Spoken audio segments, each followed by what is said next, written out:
There is something in my psyche that wants to say, all right, let me collect all the problems and I'll take care of them for everyone. Let me take care of all the world's sadness and all the world's pain and all the world's negativity. I'll take it all on so that everyone else can be okay. That is a very bad thing for not just for me, for everyone else around me when I do that in an inappropriate way. And so that was the hard part that I really could not see accurately at the time, that I was taking on stuff that in some cases I couldn't solve, and in other cases it wasn't my job to solve. This week, I'm sharing the third part of my conversation with Barrett Brooks, who is an executive coach and also a business writer. Barrett has had a really interesting background, most notably being the chief operating officer at ConvertKit, where he helped them to scale from $3 million to over $30 million in ARR, and also being the CEO of companies like Good Coffee. So in this episode, you're going to hear Barrett and I talking a lot more about the personal side of business. We talk about the internal struggle of leadership and why achievement isn't enough to feel whole. We talk about our writing practices and the risk that comes with writing authentically and some of the hidden costs that come with overcommitment. Finally, we talk about the gift of healing from the past. And also, more specifically, I talked to Barrett about some of the key relationships that he'd had at various points in his career. So his relationship with his partner, with mentors, with coaches, and asked for the lessons that he'd learned from each of those different types of relationships. So you're going to hear a lot about the impact of mentorship and support on your personal development as a business leader and also as an individual person as well. So you can get the full show notes, the transcript, and read my newsletter at theknowledge.io. And you can find Barrett online on Twitter at Barrett A. Brooks. His website is Barrett Brooks. He also has an awesome podcast, Good Work with Barrett Brooks, which you should definitely check out. And if you love this episode, please do share it with a friend. And don't forget to leave a review wherever you listen to podcasts, because it helps us a ton to find other listeners just like you. Okay. You make a really interesting point, which has made me think a lot about the relationship that I had with my co-founder as well. And he's a dear friend, someone that I love dearly. And, we've talked a lot about very similar things, I would say. And it's funny, even just with the last part that you were saying, it resonated a lot. This idea of, how people develop, you can't always track it based on the nature of your relationship. And the point that just came to mind just as you were sharing that, and I don't know if I'd necessarily thought about it in the same way, but yeah, it just hit me that we had decided, so I'd been kind of consulting / working with the business for a while before I eventually joined full time.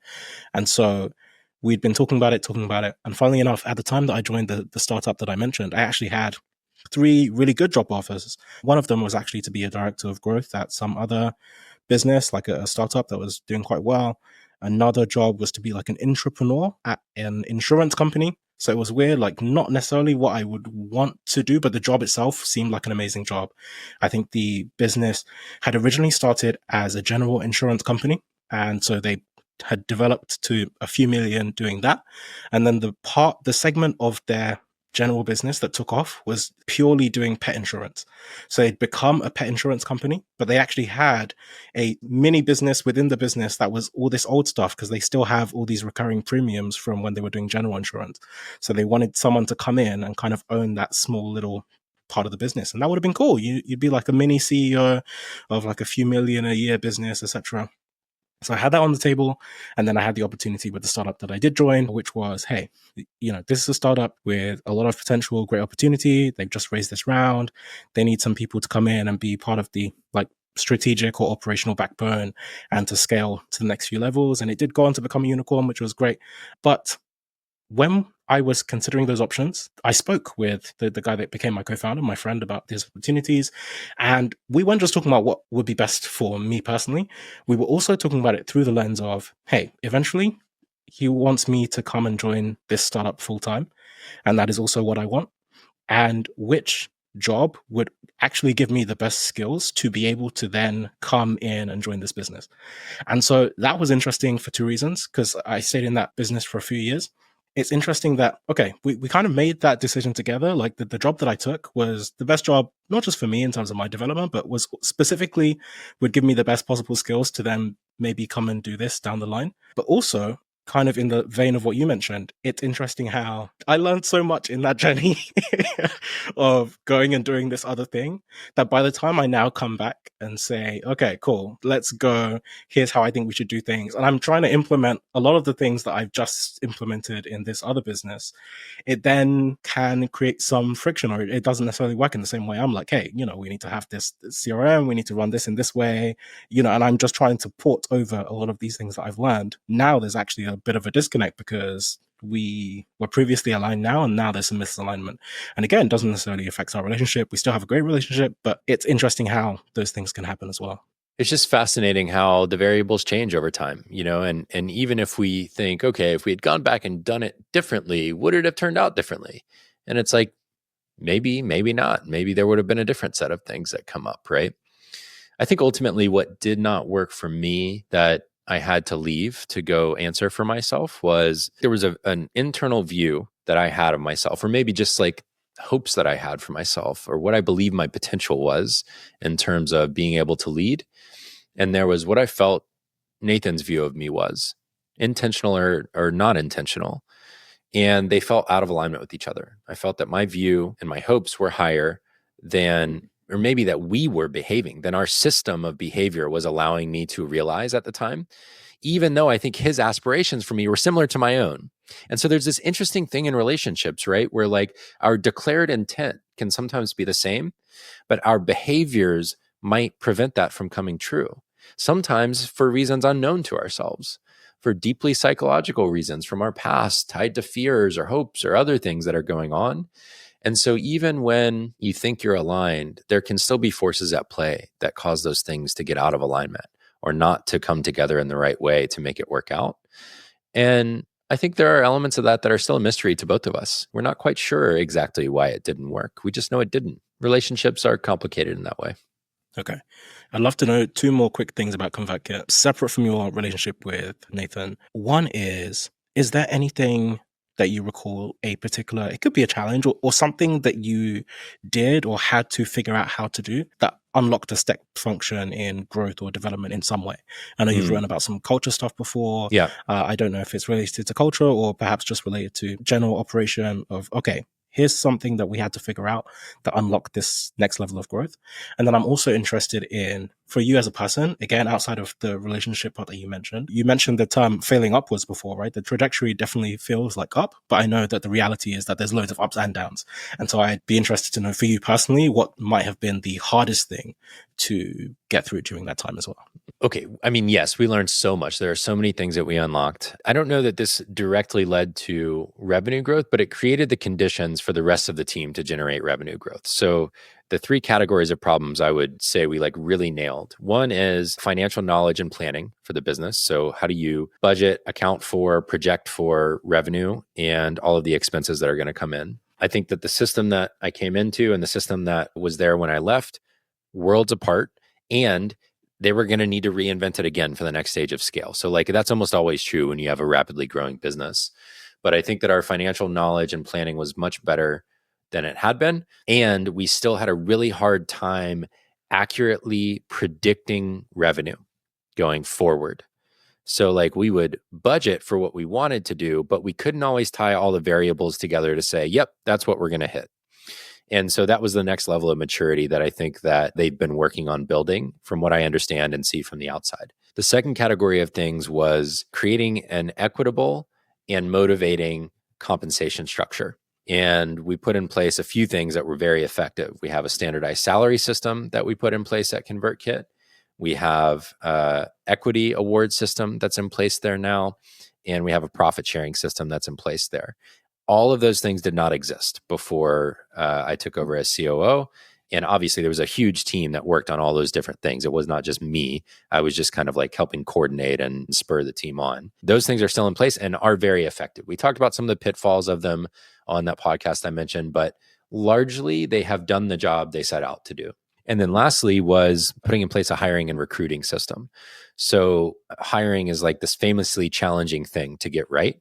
And I think that we went from what most startups at that stage do, which is like somewhat structured, but also somewhat haphazard hiring that like depending on the manager that might be doing it or the role we're doing it for, might be completely different, to a much more standard, here's the flow of the process, here's the communications around it to candidates, here's how we go recruit people proactively, here's how we seek people inbound, and then how we funnel them all through the process so that we get the right outcomes for roles that we need to fill. I think that process was like infinitely more mature when I left than when I joined. And those are a lot of the core of what operations is. It's like people, finance, legal challenges.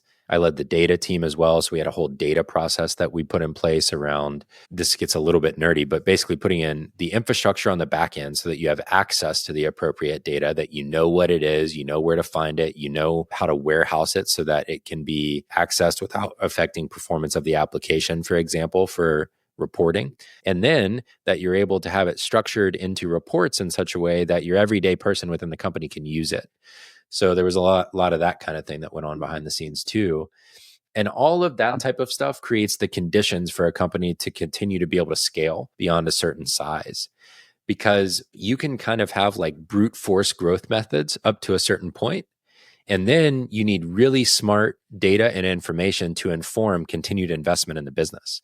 And if you don't know what's working at a certain scale, there's no way you're going to continue to grow, because you're just going to be throwing things at the wall. And the more you do that, with the more money that's at stake, when you've got a $10 million marketing budget, for example, you can lose a lot of money really fast if you're not sure what's going on behind the scenes. So those are the kinds of things that we worked on that made me a lot more confident, that I'm fairly certain with, like, let's call it 90% confidence, that I could have led through 150 or 200 people before I hit my like, okay, now we're really operating with a new set of things here that I have no idea how to do. I might have been able to figure them out, but I don't think I can credibly say I would be a very good COO for a 250 person company. I don't know. So, kind of to your point, that I think there are these stage gates where maybe it's 10 people, 50 people, 150 people, somewhere in the like 350 to 500. And then beyond that, yeah, I agree with you. You're kind of a corporation, whether you're a public company or not. So that was that end of things. And then you asked me the second question, which was what was hardest, right? What was hardest for me was the inner doubt and harshness that I experienced with myself, the internalizing questions, whether they were coming from a coworker who was angry that I got the job that I got and they didn't, whether they were coming from a customer who assumed ill intent on our part or the incompetence on our part by not having the product work the way they wanted it to, whether it was someone giving us feedback about the way that we were leading internally that was affecting them negatively. I think I internalized basically every negative thing coming at us, because Nathan and I very much operated as co-leaders of this company. I took it personally. I took it as if it was my burden to solve every one of those things. I've done a lot of work internally since then to figure out how to right size my responsibility, like how to determine what really is my work in a given moment in time, versus this like almost arrogant or egotistical tendency to say, here are all of the problems in the world. They are all my responsibility. Like there is something in my psyche that wants to say, all right, let me collect all the problems and I'll take care of them for everyone. Let me take care of all the world's sadness and all the world's pain and all the world's negativity. I'll take it all on so that everyone else can be okay. That is a very bad thing for not just for me, for everyone else around me when I do that in an inappropriate way. And so that was the hard part that I really could not see accurately at the time, that I was taking on stuff that in some cases I couldn't solve, and in other cases it wasn't my job to solve. And I think now I have a much healthier relationship between what's my job and what's your job. Like if we are in relationship with one another, what do you need to take responsibility for and what do I need to take responsibility for, and how can we be honest with each other about that? I think that probably ties decently to the other thing you mentioned before about this idea of kind of chasing the edge. And I'm interested in the extent to which that might be synonymous with ambition. I'm not sure if it 100% is in the way that you're describing it, but I'm thinking for myself that there's a lot of that I've definitely experienced. And I think a lot of it comes from, for me anyway, and you can explain the extent to which to you it might be different. I have like a deep sense of internal competition. And it often leads me not in the right direction. Sometimes it's fantastic. And the only reason I manage to get things done is just because I just won't let something go. If I internally challenge myself to do something then I kind of have to do that thing. And sometimes that can be great because that gives me drive, it gives me ambition, it gives me a lot of other things. It can also not be good because there are times where I would just doggedly do something just for the sake of doing it. An immediate example that comes to mind, even though I think it worked out, I mean, it was fine, I enjoyed it in retrospect, is I did a walk. I think it was like 81 kilometers in a day a few years ago. And it's funny because that was something that, yeah, I know. I think it's actually harder than, even as I say it, it was genuinely one of the worst things I've ever done in my life. I think I was walking for about 17 or 18 hours straight. And you can't really stop because if you stop, my feet would hurt too much. And to make it even worse, I only gave myself a month to prepare. And I did it in the middle of the summer. And obviously, this just sounds silly. And I was doing it completely by myself. It wasn't part of some organized thing. And you say, oh, why would I do that? And I will say, oh, I was raising some money from charity. Is that the reason I did it? Not really. Like, that's the excuse that I had to put in place to give myself the justification for doing it. And I did want to raise the money for charity, and I'm glad that I did that. But the idea just came to my mind one day. I think I heard the recommendation of, someone says, oh, you have to do 10,000 steps. And I was just like, oh, what if you did 100,000 steps? And and then I converted and calculated like what that would actually be. And it's basically like 2 back-to-back marathons. And I was like, oh, what if I did that? And I think I Googled and I couldn't actually find anyone that had done it in one day, actually walking. I'd seen some examples of some people where they did some bits on the treadmill, they did some bits walking, and they took breaks in between. They were doing lots of different things, but I couldn't find anyone that had actually just done it in one go. And I asked a friend who was a doctor, and I asked for their thoughts before I, said out loud that I'm going to do this thing a month from now. And they basically said, no, don't do that. Because I think at the time I'd only walked, the most I'd walked was about 14K. So I'd walked 14K, and even that felt hard. That took like a few hours, and they were like, yeah, no. I'd already said in my head that that I wanted to do this thing. And even if no one else knew, I could not imagine giving up. If I had given up, or if I had just said, oh, actually, I'm not going to do it, and it was for any reason other than there's something stopping me from doing it, I don't know. It just felt like it would have haunted me. So I just knew I had to do it. The first week, I think I did 20K for the first time. And then the week after I did 30K for the first time. The week after I did 50K for the first time. And then the last week I did the full 81K. So the last week, like the ground I was covering, I'd never actually walked there before. Like I've never even been there. I was just doing it for the first time. So anyway, all of that is just to explain that sometimes this drive that I have can lead me to do irrational things. But I'm just interested in the tension that exists for you when you talk about that edge, because I know a more common example, at least for me, was leaving law. I had decided I wanted to work in corporate law. I wanted to work in finance and banking law. That is exactly what I wanted to do. That's exactly what I did. I worked at the dream firm that I always wanted to work at. Like everything, I was doing the thing. But when I came in, I had this ambition of, oh, I wanted to make partner, right? And so obviously I went on this journey where I figured out actually, I want to leave and I want to do something else. But in my head, I kind of had to substitute partner for, oh, I just wanted to be a competent executive. Like I had to recreate or redefine what that goal was to give myself permission just to leave that thing.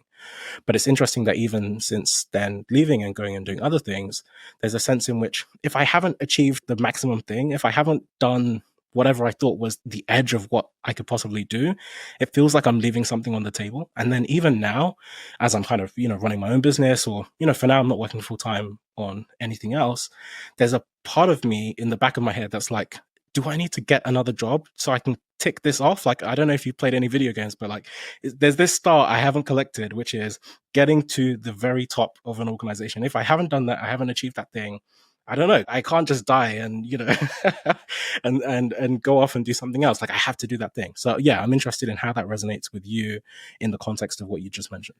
Hey, we'll get back to the episode in just one moment, but I wanted to tell you very quickly about my newsletter. I started sharing everything I was learning online, and a few thousand people came along for the ride. I send 3 regular emails. Brainwave fortnightly on a Tuesday, which is about the intersection between technology, philosophy, and psychology. Then every week on a Thursday, I send Revelations, and that's about creativity and productivity. And then finally, every other weekend, I send Wayfinder, and that's about decision making. So people in the audience actually send me really tough problems that they're working through, and I help to deconstruct them using mental models and decision-making frameworks. So if you'd like to subscribe, you can join me and over 20,000 incredibly driven people at theknowledge.io. Okay, back to the episode. Yeah, it resonates a lot. I mean, on the video game thing, I'm a completionist. If I have not done every single challenge in the video game, then I haven't done it right. And that's why I don't play a lot of video games, because I get obsessed. But in life, there are two ways I'll answer this, two frameworks that I've come to. One is, why am I wanting to do this thing to begin with? Whatever it is, climb Mount Everest, become the CEO of a company, go 0 to 1 in a startup because, I joined at 3 million. And so I haven't done 0 to 1 or whatever. And one version of that for me is I'm trying to do it to prove something to this undefinable other.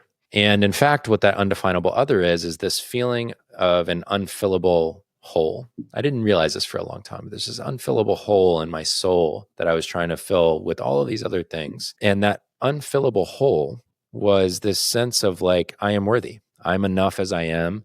I am a good person, or the inverse of I am not, in fact, a piece of shit.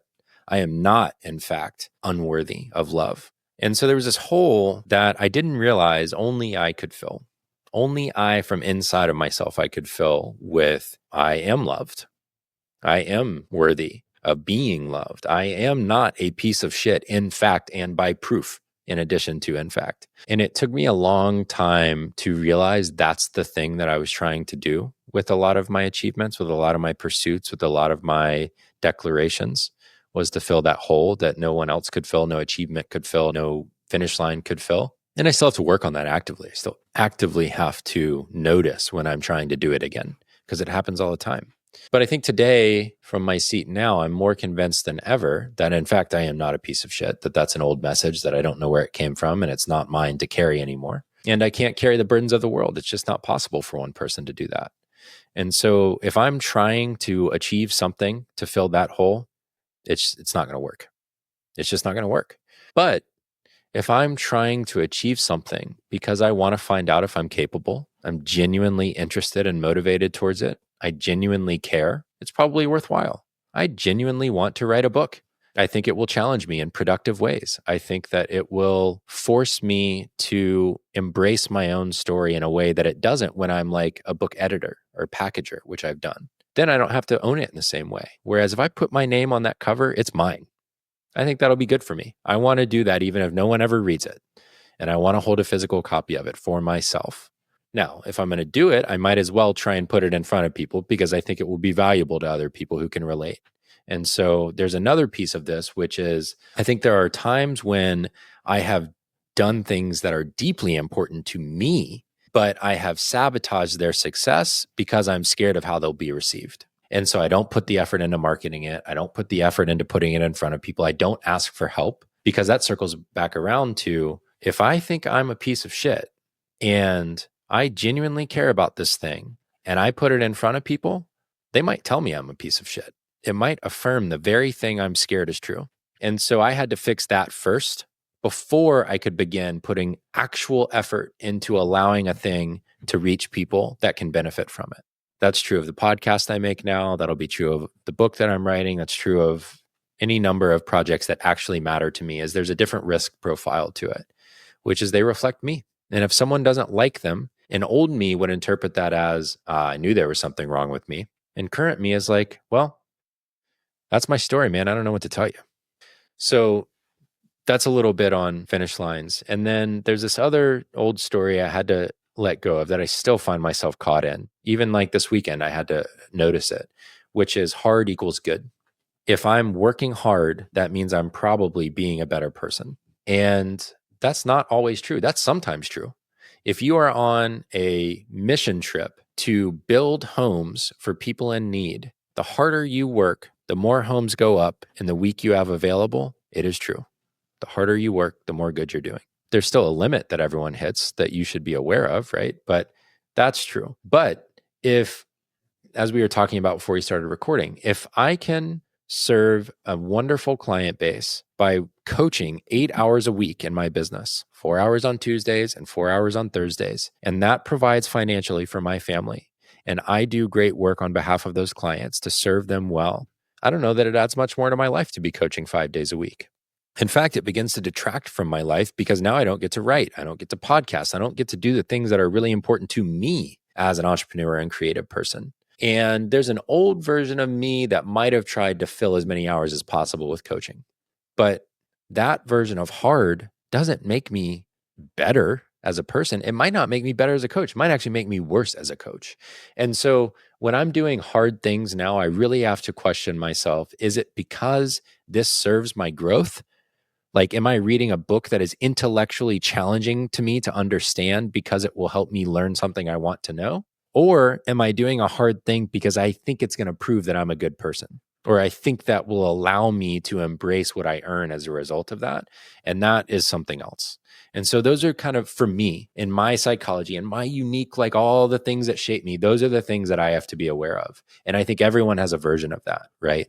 One thing that came to mind just with what you were saying now, I wonder did you have to go through any process with your identity coming out of the lost role that you were in? Oh my God, being yes. a COO, now to working by yourself. Okay. Because I think the specific word that you mentioned that was making me think this was also when you were mentioning, the idea of like self-sabotage, right? And I think in your conversation with Nathan, I also heard you talk about this idea of like taking your seat, right? And okay, there's this thing that you're meant to be doing, but there's some work that you need to be able to do to accept that. And I think the analogy that came to my mind was in Spider-Man, I think it was Spider-Man 2, when, Peter Parker quits being Spider-Man because it's hard. And sometimes you're not actually ready to, like, that there is a thing that you know that you need to do, an identity of the person that you know that you need to become, at least for this phase of your life. But there is still a process that you have to go through to be ready to do it. You can't just put on the outfit and then, oh, now you're this person.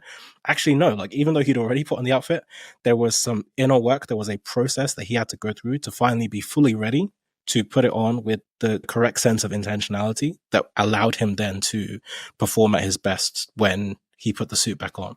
Yes, I have. I did not know this on the front end. So maybe others can benefit now from me being able to reflect back. But here were the phases I had to go through.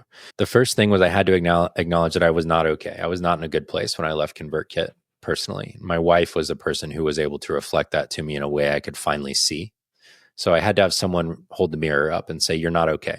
And I was like, damn, I'm not okay, huh? Step 2 was I had to understand and release the burdens of my upbringing and of my parents so that, number 1, I could have a new relationship to them. And number 2, so that I could be free of things I was carrying that weren't serving me and weren't serving them. So there was a whole process of understanding my parents in a new way and how they were shaped by their parents and what burdens that created for them. And what of those burdens got passed down to me just because of who I am. Like, what did I take on that was actually my dad's? What did I take on that was actually my mom's? And the book that most helped with that was It Didn't Start With You by Mark Wolin. And it's kind of about ancestral pain and trauma and how that gets passed down and like what we take on as ours that isn't actually ours to own or live out. And I realized that I had internalized a lot of things I got from my dad as my own. And in fact, they were a result, I think, of his relationship to his mother and the fact that she did not love him very well. To the day that she died, she did not love him very well, even though he loved her deeply. And so I had to let go of pain from the past, of directly from my parents and then indirectly from their experiences with their ancestors. So that was the next phase. I recognize how woo-woo some of this sounds. I'm just telling you what worked for me. So, it is what it is at this point. Once I let go of the past, then I had to realize what I was still carrying that really was mine. For example, I was sexually abused as a child by a relative. And I decided that it was important for me to heal from that before we had our first son so that I would not bring any of that into my relationship with him. And I went through a very long process of therapy. Eventually, I confronted the person who did that to me and sat down with them and had a coffee and talked directly about it. And then integrated all of the learnings and came back a lot more whole to myself in a way that like now I can talk about it. It's just part of what I experienced, just part of what made me who I am. So there were things like that, that's the most drastic, but there were things, just normal everyday stuff of like messages I internalized and ways I was living, patterns I was living that weren't serving me anymore. But I had to let go of the past before I could deal with all of that, which was in the present and what was actually affecting me that was mine. So dealing with all of that. And then that opened up the ability, after doing all of that, opened up the ability to begin to acknowledge my real gifts of like who I really am, what I'm really uniquely capable of, like how great I am at my best. To really, like, there is great vulnerability in admitting to yourself when you really are exceptional at something. That's been the last phase of this journey, has been really acknowledging to myself, like, I'm exceptional.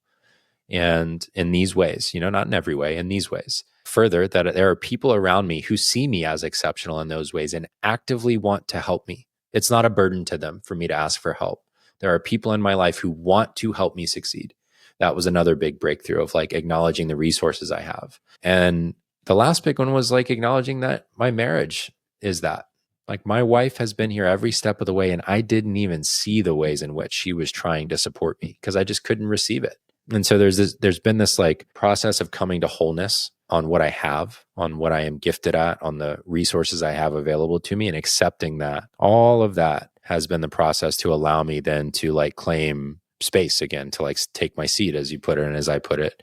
And the last thing I'll mention is an important part of kind of like coming to terms with both the past and letting go of that, and also the present, and what I needed to heal in myself was learning to grieve properly, like really fully grieve losses. And the book that most helped me with that was called The Wild Edge of Sorrow by Francis Weller. Wonderful book. And all of these, I'll just say, like, literally every book that I've mentioned so far, other than Seth's books, came from my coach and mentor, Andy Krissinger, who is the head of coaching at organization called Reboot. Just a wonderful source of wisdom and new territory for me. And then that's obviously led to me discovering a bunch of other stuff, but it all started with him really influencing that in me. Okay. Wow. That last part that you added is going to make me feel a bit prescient, and I'm glad, because the final question I wanted to ask you is literally about the 4 relationships that we've talked about in our conversation. Your wife as your partner, working with Nathan Barry as both as a friend, but also as a co-founder, and then a mentor in Seth Godin, and also your coach, Andy Krissinger at Reboot. It's a 2-part question. One is, it strikes me that all these people have had, some deep impact on your life, but it strikes me that these are all people that you chose, or at least you chose to interact with them in the context that you did. And so the first part of the question is like what you've learned about choosing those kinds of people in all of those different capacities for each one, like what was important about that process. And then 2, maybe just what the biggest thing that you've learned from each of them is, either directly from them or just through the process of your relationship with them.